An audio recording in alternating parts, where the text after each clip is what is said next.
Huwag kang susuko bago magsimula ang laban. Kapag mahirap, isin mo lang. Basta ipagpatuloy mo lang. Tiisin mo lang hanggang sa dulo kahit duguin ka. Hanggang dumating ang tamang panahon para sa'yo. Tuloy lang men, tuloy lang.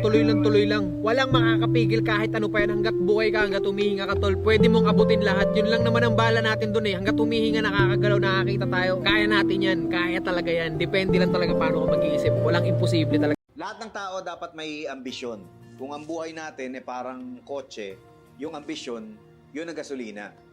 Pero dapat isipin natin na yung ambisyon, pag walang plano, nagiging pantasya. Pantasya para sa mga taong mga taong tamad. Ang ambisyon kasi may deadline. Pinagsisikapan, pinagtatrabahuan. Pag sumablay yung plano natin, tapos nabigo tayo, palitan natin yung plano. Huwag yung ambisyon. Peace out.